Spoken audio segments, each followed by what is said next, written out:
So Roger That Live coming at you from the great state of Michigan. And we are with who? We're with June today, and we're talking about everything, restaurant, social media, content creation, plus we talk about our trips to Vegas and our journey into the content creation space. Roger That Live! Roger That Live. Coming out of you, Vegas. Roger that! Roger that! Go green, go white. Roger that! Roger that!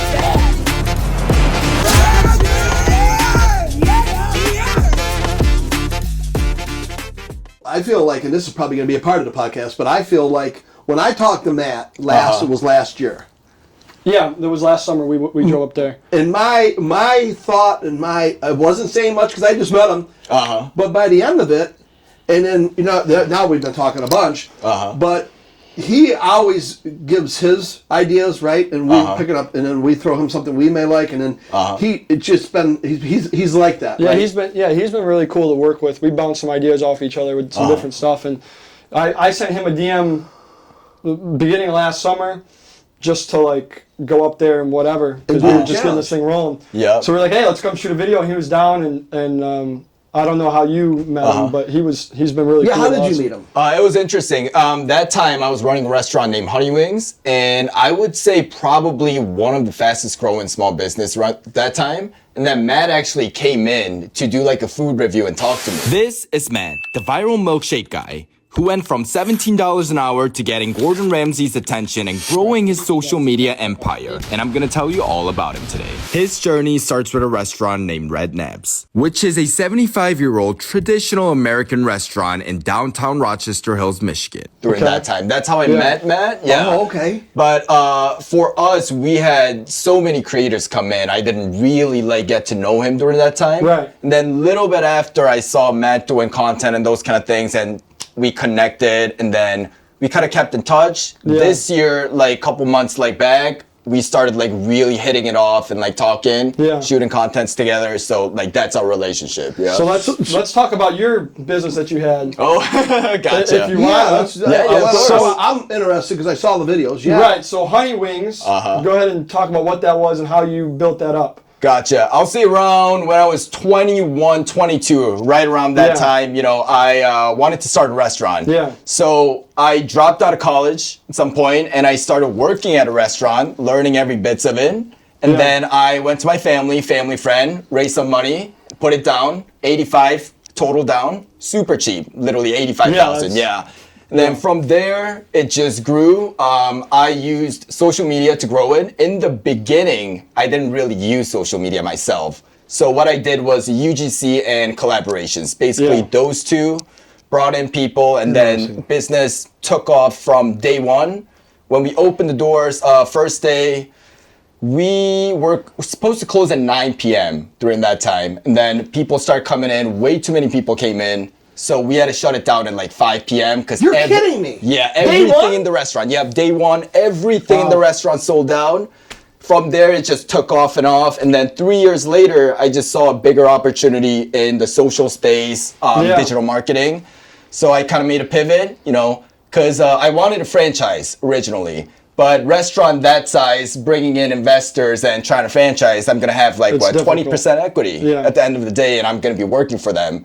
So sell it, take the money, keep it on the side, test this out, and then see where it takes me. Right. Yeah. So I basically learned from the restaurant, take that knowledge, try to go into a different thing. Yeah. So what do you think is the most important thing for a restaurant owner to do social media wise? Social media wise, I would say 100%, restaurant, but any business in general needs to be on social media. Absolutely. Yeah, because everyone's on their phone. Yeah. But if restaurant wants to grow on social media, keep doing content. But I would say don't go too broad. Go a little bit niche about the restaurant. Keep posting maybe 1 to 2 videos every single day. And then do a lot of UGC and collabs. I think for me that worked out a lot. Yeah. So basically bring in other creators, make them try your food. Right. Do a review. Yeah, they're going to bring other guys. And they're going to keep bringing other guys, other creators going to see the videos and then contact them. Also, ask them to collab. Yeah, that's about it. So you're a collab with just Bunch of people. Bunch of people. I had some people who's Just go like locally. Yeah, right. Locally. But the thing was, like, so many people came from out of state too. So I don't know how many people actually like shared our video and like posted. Right. Yeah, because there were so many of them. Right, because even Yeah. Matt was telling us he's got people come from Australia and Yeah. all over the place to come. They're coming check from out all his over, spot. Indiana, Yeah. Illinois, but I'm saying locally, Yeah. which really isn't local, right? Yeah. That restaurant didn't see that before. Yeah. It's Yeah. just crazy to think that somebody owned that business for all those years, did well. Yeah. Okay, but then he put a spin to it. Yeah. Now he's got Ohio, Indiana, Illinois. They're all coming up and they're saying, "Hey, let's do the challenge." I was dumbfounded by it because I thought, "Geez, they're driving a couple, 2, 3, 4 hours." Some of Yeah. these people. Yeah. To come to this, have a shake. I know. Pretty amazing. Yeah. So when your clientele is popping in from all over like that, and it's Yeah. great they're coming from all over the world, that's Yeah. people that are. Yeah. I don't know if anybody's actually flying in from like another country. Saying, Well, he that, said, that's but we'll rare. see. But Yeah. I believe it. I don't know. He I loved the milkshake there though. It was so Yeah. good. It's It was good. It's so good, good. man. Yeah. So then, bouncing off the restaurant thing and the social media with the restaurant. So I think a big part of why businesses fail to do social media because they don't know what they should be doing. So what do you recommend a business like when they're starting to do social media? Like what's the first thing they should do? I think it really comes down to the margin. Yeah. Because in my ideal, like the best scenario, Yeah. you should have a media team in the house. Absolutely. If you can, you should bring in someone who knows how to do it. Yeah. So they can take care of it. But the thing is, if you don't have the margin and if you don't make enough money to do that, just go in and shoot the videos. Just Right. keep shooting videos. Yeah, that's about it. So all platforms, right? Like do you think well let's how about this? So do you think there's one platform right now that's better than any of the others or no? Yeah. Or do you think you should just be on everything? I think all platforms are good. You Right. should be on all platforms. Yeah. But if you are starting out and you don't have too much of a budget, you don't have time, I say pick one, kill it, Right. and then And then expand. and then it will expand. Yeah, it will naturally, expand. Yep. almost, right? Yeah. Yeah, so that's That's interesting. yeah. Because we're trying to hit all of them with this. Yeah. Yeah, and we've been hitting all of them pretty good, but And then you know it as far as even because I watched your several years going into restaurants and doing your whole thing, Yeah. which is fabulous. You're Thank it's you. cool. It's really cool. It's different. That's where we are today. Ondu Bakery and Cafe in downtown Ann Arbor, so follow me in. And I just it's crisp and clear. I guess that's when I was watching dinner, I thought this is really it's crisp, clear, precise, but you speak like that, so you're a good speaker. Thank you. Yeah, Yeah. we really are. So I think that's huge. But I feel like just like anything else, when you're in the restaurant business, coming from my point of view as an older guy, yep. not too old, but I'm older. No, you look great, man. And these guys are all everybody's so good at what they do already Yeah. because go to school they had to use their phones, right? Yeah. We didn't have that, right? Our Yeah. phones were as big as this couch, right? Yeah. VCR. So anyway, I just feel like it's difficult because when you're there and you're doing your restaurant to find the time now to shoot the content, then do it. There's a lot of time involved there. Yep. And Matt was telling us about all the time that Yeah. he spends. Yeah. But it pays off. But I think you have to take that when you shoot that content or whatever you're shooting the video. You gotta go sit somewhere, focus on it, get it done. I don't know, because the time is just because in the restaurant, morning, noon, night, you're going home, you're exhausted. Yeah. You're back again. Anytime you own a business, and it's like that when you're opening a door, because we were in several businesses, and it's difficult just in itself. Yeah. 100%. Not easy. Yeah, I feel like a big part of making content, like for a business, restaurant-wise, I think batching content is probably huge. Doing 100%. a bunch at one period of time because, that's what we do with the podcast because we shoot here for an hour and we got clips for an entire month, right? So how important do you think that is, batching content for a business? I think batching content is literally everything because as a business owner, literally you're like running around everywhere. You got to take care of your business and you don't really have time. Like even though you have time, something pops up and you got to run there. You got to fix a problem. So basically what I did was I set up a schedule. So one day I will shoot X amount of content. Right. This day will be a filming day. This day will be a collaboration day. Yeah. So I like that, know, when I should spend time on content and, run the restaurant and those kind of things. Yeah. So when we're talking about content for a restaurant, what might that look like? Is it the food? Is it the people? Like, what might that look like for a restaurant? I would say it really just depends on the goal. Yeah. It really depends on the goal. If you're trying to grow a little bit on the media side and build a brand long term and also profit off that, I highly recommend having someone in the content, because when you see movies, let's say superhero movies, there's a reason why there's a superhero in the movie and people go crazy about them. Superman or whatever, like Iron Man. So someone needs to be like the main character of the restaurant to grow that way. If you just want to promote it, I will say you can just shoot your food like day in life, how you're making things, how things are going easily, or bring in creators and collab, those kind of things. Yeah, you can go any direction depending on your goal. I like that. So I feel like a lot of restaurant owners also like maybe your generation or even older, when they think they're doing good content and they have Facebook and Instagram, but all they're doing is posting like a picture of their food. I see this a lot. Yeah. They just post a picture. So video is much more better, right? Yeah, way better. Right. Yeah, because I feel like a lot of restaurants I see, they just post a picture of their whatever they have, their steak or whatever. But to me, like, does that really make me want to go there, or is that building your reach? I don't think. Do you think So that's a good question. Do you think that it's and I've been using this term. So do you think it's the sizzle, right? And that's what we're going to start creating for some friends of ours. So from our sponsor, Fishbones, because I'm looking at all that stuff too. And Roger, and we're going back and forth and thinking, everybody's posting that picture. I want to see the steak being cooked. I want to see, right? Yeah. And I think that everybody feels like that. No? What do you think? I think everyone feels like that, because it's end of the day, you know, if you're in a restaurant business, your main goal is to bring people in and let them have experience, eat the food. So the content should be, how are you gonna make them feel like? So when they see the videos, oh, I wanna eat the steak. You know, the sizzling, you know, I can kind of imagine the smell, the whole thing. So you gotta give that experience through the screen in order for that person to come in so you can make a sale.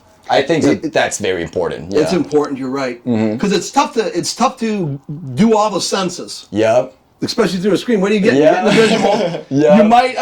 You can't taste it, but sometimes you look at it, you see something, go, wow, that looks really good. But I know. You know, but it's the whole senses thing. And again, I feel like Roger said, the picture, it's cool. But it's not enough. Yep. I do before and after in construction world, because we have a construction company, right? That's cool, yeah. So the before and afters, I mean, that's all people really want to see, I guess. Because you start seeing the video and everything else, although the one guy that does tile, he just does his tile. Right, yeah. People want to see him do that. The guy cutting the lawn, everybody just wants to see the end, because, oh my God, it looks like shit! And they got this guy edging. I'm watching this guy like I used to do landscaping. I'm going, why am I watching this guy? Yep. But because the end is coming soon and it's going to look great, right? Yeah, and then he gets you to watch for a minute, then he gets paid off. Then he got paid. And you know what's interesting? You just said like, oh, like I'm just looking at the guy like cutting the grass, right? Like mowing the lawn. That's like the key to social media, because when you see a lot of like nicer restaurants, right? They post contents that are more advertisement-ish. So the videos looks like advertisement. It's a cool video, but you can't really relate. When you go back in time and you see like think about like there's 100 magazines stacked up. So posting just nice pictures and just nice videos is just like a page in the magazine. It's so hard to get figured out. So you got to make something that can draw in people, or people needs to relate with you. So I think that's the best way to create content. Yeah. That's interesting too, because you don't want people to just see the picture or see the ad. You don't want it to be an ad where people see it and they just keep scrolling, whatever. Because now you have a million ads in your feed. You don't want it to be like that. You want them to watch the entire thing, and then go to your page, and then watch other ones, and then eventually, hopefully, turn that into a sale. Yeah. Get them there to see it. Yes. Then it's up to the restaurant or the business that's there. Yeah. It's really up to them. Yep. And they lose me at just the outside parking lot being dirty. Forget about their place. I mean, there's just things that I myself, it bothers me. Gotcha. When I walk up to a restaurant, I think the parking lot should be clean. I think that the grass should be cut. And even if they rent the joint, right? And that grass out front is done by the people who own the building. Well, if it doesn't look good, you better get out there and cut it. I mean, you know, it's just your visual when you pull in and right. we go to the casinos a lot in Las Vegas. I mean, it's always manicured and set and ready. Right? Yeah. They're already got you when they're in there. But, man, you walk around the Durango outside. Yeah, it's beautiful. It's beautiful. I mean, Yeah. if somebody's throwing a cigarette down, which nobody really smokes that much anymore, somebody's picking it up. Yeah. I mean, it's like, so they're watching you anyway, right? Yeah. But I feel like there's other things. The bathrooms, all of them other things are important for the person that owns the business. 100%. Once that goes, right? Yeah. So they can spend $1 bazillion here on you, us coming on. But if they don't have that, you're in trouble. You're in big trouble, yeah. Big trouble. I think one of the things about like businesses that you can walk into, everything needs to be on point from the time you get you get there from your car. Things needs to be clean, your staff needs to be trained, you gotta give them an excellent service, which means like if someone drops something, your staff needs to be trained to pick that up within a couple minutes. I think that is a huge thing, even though how much ads or social media you run, if that thing's not in place, I don't really know too much if it's gonna go long term. Yeah. So how important do you think a good staff is for a restaurant to succeed? Everything. Yeah. Everything. Staff is everything. I think training your staff, because restaurant, there's so many moving parts. It's not just about food. It's about how the customer feels like when they walk in. Is it clean? How does the staff treats you? When you sit down, how is the experience like? How is the plate like? How is, the temperature in the place? How is the song? Everything does matter, but you need to train your staff in order to get that done. Sometimes they might be lacking. Sorry, you gotta go. Yeah, I gotta find someone new who can get the job done. Yeah, so that's very important for me. Yeah. Mm-hmm. Yeah, that's interesting too. I think you gotta have a good staff. Mm-hmm.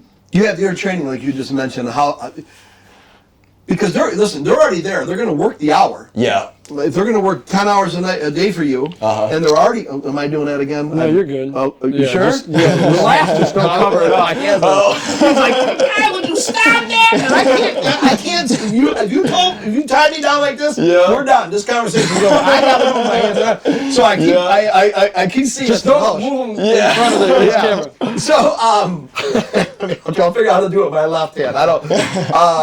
Anyway, they're there. They're already getting paid, right?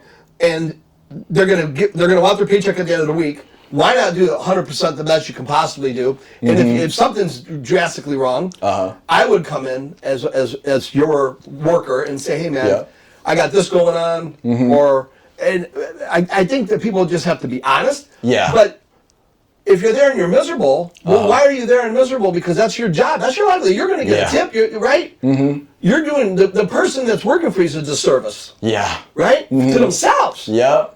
Because most of the problems we have can go away with a better paycheck. They can go, the problems that we think about all the time. I understand there's other problems, but I'm just saying.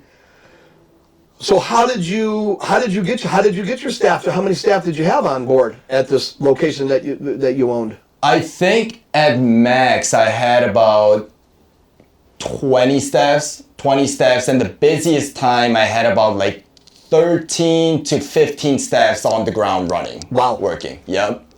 And where was that location at? Rochester Hills. It's on Crooks and Auburn. Okay. Yep, Crooks and Auburn. So yeah. Wow. That's interesting. Yeah. It's really interesting. Yeah. And are they doing well today? Yeah, they're doing well today. Somebody bought it for you? Yeah, but in the beginning, how I told you from day one it hit it off? Yeah. That time it was just crazy because it was middle of COVID. So everyone was getting unemployment check, so I couldn't hire anyone. Right. So yeah. So how difficult was that to hire people during COVID? It was a little bit easier for me actually because at first I was kind of going crazy. I'm like, how am I going to hire people to start this restaurant? Yeah. But in my head, I was like, who's not going to get that check? High school guys. Right. High school kids aren't going to get that check because they don't work too much in order to, qualify for the check. So I literally called every single high schoolers I know. I called my sister, hey, tell any high school kids, tell your friends, bring them in. More than half of the staff, wasn't in the restaurant industry. In the beginning was good, because that was during the break. Right. But after the break ended, that was kind of crazy. Yeah, I had to figure something out from there again. Right. Yeah, so it was just constantly going back and forth, training staff, firing them, hiring them. It's just on and on and on. It never stops. Yeah. So back to content. I think a lot of people miss, like when their biggest reason to not start content is making money off it. Like he always wants, when's the paycheck? When's the paycheck? When's the paycheck? So how do you think? Like, what's the best way to turn content into cash? Content to cash. Content He's to giving cash. a couple moves. This is the longest food that he's given. Does that make sense? Or no? Content to cash. Like what's the best like to monetize yourself or a business to be able to? What's another word? How do I word this? Like if I'm a restaurant owner or whatever, how, like what's the best way to see that content actually turn into something? If that makes sense, turn into monetary value. I'll say there is two types when you are making money for content. Yeah. So the first one is obviously you hit the monetization goal, TikTok or YouTube, Right. and then you get views. On top of that, you can reach out to brands and get brand deals or etc. You can make money in that route. But it depends on how you do it because you got to meet the goal, right? And the other way to do it is basically niching down on a certain thing.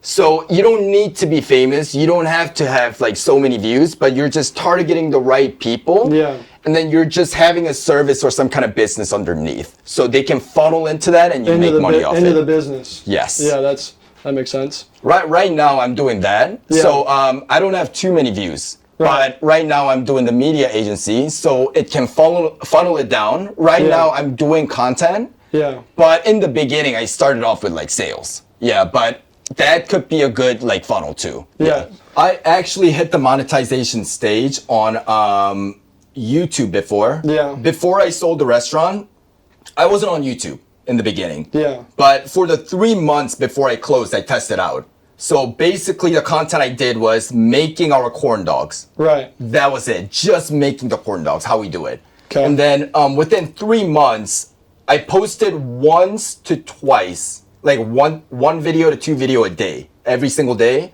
Took me 3 months to hit about like 7.5K subscribers and 4.5 million views, and I was monetized right away. Wow. Yeah. And then the bad thing is I didn't continue that because when I sold the restaurant, I didn't know what to do.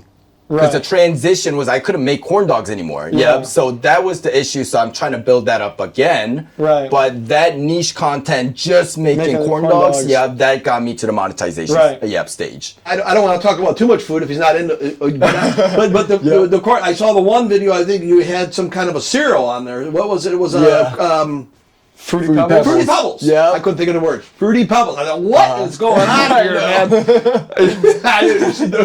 the girl asked about it, or the lady, the interviewer, asked you about the you kind of skipped over to the other one. Yeah. You don't like that one. The corn dog, I mean, the Fruity Pebble one, it's weird. Like, everyone's first reaction is like, what the hell is this? Yeah. But was it good? It was good, yeah. Was it? Okay. Yeah, so it's like a thing. Like, everyone's kind of weirded out. So when you come in, I recommend that because it's good. Because we have a filling inside that you can change. It's either cheese or the dog inside. I always tell them go with the cheese, and they're freaked out more. Like cheese with Fruity Pebbles. This is like a corn dog. What are we talking about? Yeah. And then the thing is, I'm like, hey, like, just try it out. Trust me. And I can just give it to you for free. And just try it out. If you don't like it, you can throw it on my face. But, like, trust me, you're going to love it. And then the thing is, it's good. So they keep on coming back for it. They liked it. Do you think free samples are good for a restaurant? Or 100%. Yeah. Like, instead of me, like, throwing money at, like, Groupon or, like a bunch of, like, other stuff, I just get free food. Hey, like, follow us, grab a free food, or bring your friend. I'll give you guys free food. This is a new menu. Just try it out. If you don't like it, what do you not like about it? Like, why? Yeah. Just, like, ask them. Yeah. I would rather know anyway, as a business, right? Yeah. I want to know if the food sucks or it's, 'cause you may think it's great, but you can get the masses, but there are the negatives. But I'm just saying, the masses will like some. I mean, I was thrown for that shake. The green color, I couldn't, but it was fabulous. When I first looked at it, I thought, what the hell is this green? In my head, I'm like, this is okay. And then, but I say this every time. So he's got to edit me out all the time. But honest to God, I was like, okay, my mind was saying it's green. My taste buds are saying whatever, banana, whatever the hell the thing is. And it's hard to say, well, it's a banana. Because you sit back for a second and go, Yeah. because it doesn't even make sense to your brain the way we all think as human beings. Yeah. Right? And you're telling me cheese with a fruity pebble. Yeah. Right? It's been a long time since I've even had a fruity pebble. Yeah. Let alone a corn dog. And now I'm going to throw a corn dog together and it's not even a corn dog. Now it's got cheese. Yep. And it worked and you did well and sold the joint. So I'm happy for him. Yeah. Wow. Do you think posting like one good quality clip a day is better than multiple not so good quality clips? Or do you like quantity versus quality when it comes to putting out content? What do you think is better? I say depending on the platform. Yeah. Depending on the platform, but ideal would be good content, a lot. That Right. would be ideal. I'll say specifically YouTube long form video. I think amazing content, just pulling out amazing content, Yeah. maybe once in a while, it's okay. Yeah. Shorts wise, I say just like post. Yeah, Just post as much like as you a can. bunch of it because like, you know, when you scroll through shorts, it's like, it's quick. It's Very just a couple quick. seconds, or Yeah. maybe you can stay for a couple minutes, but like, you know, tomorrow you're not gonna remember it. Right. Yeah. Maybe Yeah. like one or like a week later, you have no clue you what have went no on. Yeah. recollection of any short that Yeah. you saw. So yeah, Yeah, shorts just like keep posting so Yeah. people know you. When they see you, they might not know what you do, but Right. like they know you. They're And aware they've of you. seen it Yeah, before. they see That's you. before. interesting. When I used to do whatever, I had a dealership, and I had asked the person whether they want to do advertising on television. Right, this is back in the day, and I know I'm going off. Roger wants to talk about No, current, you're but good. well, what was interesting about it is that we all thought when you see a commercial on TV, then you see that same one. It could be any of the housing guys right now, right? So there's remodel. We think that they're on there all the time. Well, they typically go 2 weeks on, 2 weeks off. And in the car business, they want us to go 2 weeks on, 2 weeks off. And I thought, well, that's really strange. But the people see, if you're doing it a bunch on TV, they see it so much, they think you're on there all the time. Yeah. And I thought it's interesting, where this has completely changed everything because you're all right. You're flipping through. And if they pop up again, it's going so fast. It's different. You don't have the what's the word that I'm looking for? The longevity, right? It's just everything's just so fast. Yeah. No one's sitting there really watching a TV show anymore. They watch it, but they fast through the commercials, right? Yeah. People are on their phone. That's it. That's the way it goes. So, man. Yeah, I've noticed even with our stuff, like I was doing once a day for probably the first like 8 months, and then a couple weeks ago, I started doing 3 on TikTok and 3 on YouTube Shorts, and then just 1 on Instagram, 1 on Facebook. And the increase in everything on TikTok and YouTube was crazy to see. Yeah. Like we skyrocketed on both. It's a lot. Yeah. And like podcast format, I mean, you guys do long form podcasts. I think Right. that thing will pay off because long form wise, it's always valuable, in my opinion. Right. Yeah. Especially podcasts like this. You guys talk about business, talk about social media, and like those kind of things. It's definitely like very valuable. So long form wise, I'm trying to get into long form too, because that stays for a long time. Because for me, when I watch like a podcast, there might be a time like, a couple weeks later, I want to like listen to it like again. Right. Because it was valuable. Yep. Right, so you might check if they have another one that they posted and it's valuable to you. Whereas short form content, it's like you're not going to go back and check it. You just if it pops up again. Yeah. Yeah, the views on the long form are not nowhere near as high because they're not because you got to take the time to sit down and watch whatever. Because even when we watch podcasts, it could be the Nelk Boys or whoever we're watching. Yeah. Sometimes we just don't have the time, so we'll watch some of it and go back and finish it off. Or Mr. Beast will, that's just how it goes. Right. So, but if you see the short form videos, right, you're just flipping through, and that's all everybody does. Yep. Everybody does it. The doctors, I know. everybody's sitting everywhere, just Yeah. So 3 times a day has been working for us. Yeah. But it's hard on him because he's a producer. He's the I do our editor ourselves, so it gets to be a lot. But yeah. right. I would say like you say you go to college, right? Yeah. Just like grab like some of your buddies Yeah, you can like edit like to a roommates certain and degree. stuff. Yeah, and just be like, hey dude, like I'll buy you a beer. Like can you do Right. this for me? Yeah. Like, Here's this episode. Just go ahead and go to work. Yeah. No, I'm definitely gonna start getting some other people. I have a couple buddies that they do like whatever small like TikTok stuff, and I'm gonna start getting them to do some of our stuff. Yeah, because at the beginning too, the other people, the hardest, I think the hardest thing is they also got to have a vision, Yeah. right? Because they're all worried. Everybody, and he says, when are we going to pay? When are we going to pay? I look at like, okay, there's a lot of time involved here, right? But the money does come. Yeah. I know that it will. He's confident that it will. We've met a lot of people in this industry and some of the biggest in the globe, and it's amazing to talk about their numbers. It's mind-boggling. It's mind-boggling. Yeah. Right? And that's been in the last year and a half or so going out to Vegas because we have that source, so we do really well in Vegas when we're there. Yeah. And the doors just open because the people that we're with open all the doors and everybody's just standing. It's just crazy. Yeah. We're not. Okay, so real quick before we wrap things up, so you've been doing a lot of different restaurants and stuff in Michigan. I want to give you a chance to shout out your favorite ones that you've been to recently. Like what restaurants? Whatever. You've been doing a bunch of different stuff, right? So like, what are your favorite ones? Like anything. Ooh. Favorite ones. I like Marrow. I'll say Marrow's pretty good. Where's That's that my Marrow's in Detroit. Okay. I don't know which exact location, but they just opened up one in Birmingham too, which is like a butcher shop or those kind of concept in Birmingham. But I like the Marrow one. That's where I took my girlfriend for the first date, and we absolutely love it. Yeah. Once in a while, we go in there. Farm-grown Michigan meat. They cool. dry age it, put it on the table. Absolutely fantastic. Yeah. Yeah. Any others? Also, Matt's. I gotta say Red Matt's. Yeah, Red Naps. Yeah, I was gonna say Yeah. shout out in hometown Rochester, Red Naps. Matt Duright's got it going on. Absolute favorite. 100% Matt Durant. I might as well throw that. Hey, you got to go to Fishbones. The food's fantastic. Yeah, you do. Have you ever heard of Fishbones? I think I heard of it, never been. You need to go. Yeah. Is it good? Very good. Seafood, sushi, very good. Where's it They at? sponsor us. So there's one in the one downtown Detroit's definitely like the one you want to go to. It's not anymore, but it used to be the largest indoor waterfall in the world. It's in the building. It's right in Greektown. Yeah, Greektown. It's right in Greektown. There's one there. If you're gonna go there, go during something though. Yeah. When the baseball game's going on, Yeah, something going on. So some definitely. cool side. It's a cool spot to go. And they also have a location in Southfield and then in St. Clair Shores too. Gotcha. So Wow. definitely go check that place out. I'll definitely go. Yep. Yeah. Yeah, the one in St. Clair Shores is I like it all year round, but the summertime is really cool because it's right at it's where all the boats are. Right, it's right at 9 and Jefferson. Yeah, and they got a cool outdoor patio there too. Yeah, cool outdoor patio. It's fun hanging spot. Good vibe. Good people. Everybody's hanging out. It's, Gotcha. I'll definitely go there.